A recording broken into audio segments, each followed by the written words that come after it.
Medusa, siluman ular dalam mitologi Yunani yang dapat mengubah siapapun yang menatap matanya menjadi batu. Di dalam tempat persembunyiannya, berdiri banyak patung para ksatria sebagai bukti kepada siapapun yang berani menginjakkan kaki pada sarangnya akan berakhir menjadi batu. Kisah Medusa diakhiri dengan bahagia, di mana Perseus, seorang pahlawan manusia, berhasil memenggal kepala Medusa. Tapi apakah benar kisahnya sebahagia itu? Sayangnya, walau dengan rupa yang sangat mengerikan, Medusa adalah korban sesungguhnya. Jadi langsung saja, mari kita masuk ke pembahasan. Bagian pertama, karakteristik Medusa. Jika diminta menjelaskan karakteristik Medusa, mungkin yang pertama kali muncul dalam pikiran kita adalah ular. Rambut Medusa merupakan bagian paling ikonik karena dipenuhi dengan ular-ular hidup yang penuh dengan bisa. Selain rambutnya, Medusa juga memiliki muka yang mengerikan dan kulit berwarna kehijauan. Beberapa sumber mengatakan, Medusa sebenarnya memiliki tangan dari perunggu dan sayap dari emas. Dalam film, Medusa memiliki badan yang menyerupai ular dan bergerak dengan cara melata. Tapi sebenarnya Medusa diceritakan tetap berjalan dengan menggunakan kaki. Satu-satunya yang mencerminkan ular dari Medusa hanyalah rambutnya. Alasan mengapa Medusa sering digambarkan dengan ekor yang panjang seperti ular dan tidak memiliki sayap dalam film-film, mungkin untuk meningkatkan kesan Medusa sebagai monster. Bagian kedua, Medusa tidak seperti itu sebelumnya. Monster siluman ular mengerikan yang dapat mengubah manusia menjadi batu ini ternyata dahulu merupakan seorang gadis yang cantik. Bisa dibilang sangat cantik pada zamannya.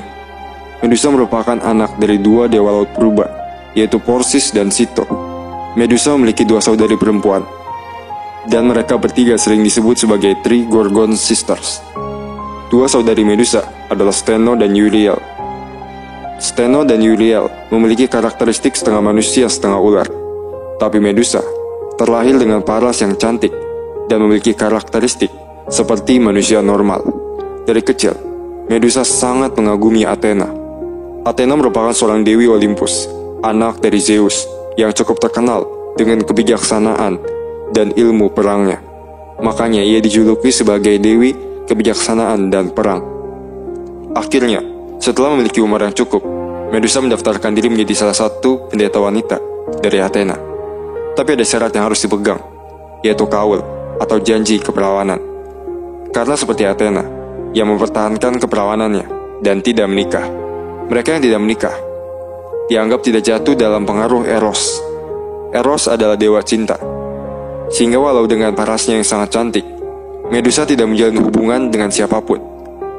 Walau mungkin tidak sulit baginya untuk memilih pria yang ia sukai. Bagian ketiga, Athena mengutuk Medusa. Waktu demi waktu terus berjalan. Medusa sukses menarik banyak pengikut untuk Athena. Orang-orang terpesona dengan kecantikan Medusa yang sangat menawan. Hingga Athena mulai khawatir bahwa orang-orang ini mungkin lebih terpesona dengan Medusa dibanding dirinya. Sebenarnya, semuanya berjalan lancar-lancar saja dan tentram bagi Medusa. Akan tetapi, pada suatu ketika, Poseidon, seorang dewa laut, menghampiri Medusa. Poseidon mengambil keperawanan Medusa sebagai salah satu pendeta terbaik Athena di kuil Athena itu sendiri.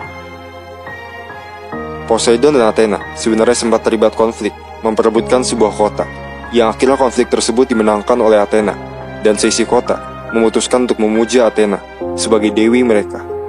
Konflik ini mendasari kebencian Poseidon pada Athena. Poseidon melihat Medusa sebagai salah satu pendeta terbaik dari Athena, dan berpikir bahwa jika ia menodai salah satu pendeta terbaiknya, mungkin itu akan mencoreng nama baik Athena. Bahkan, Poseidon melakukan tindakan tidak senonoh tersebut di dalam kuil pemujaan Athena, yang seharusnya kuil tersebut suci. Medusa yang telah ternodai oleh Poseidon tidak pernah benar-benar bersalah karena ia hanyalah korban. Lalu ia meminta ampun pada Athena. Tapi janji adalah janji bagi Athena. Apapun alasannya, Medusa telah mengotori kesuciannya.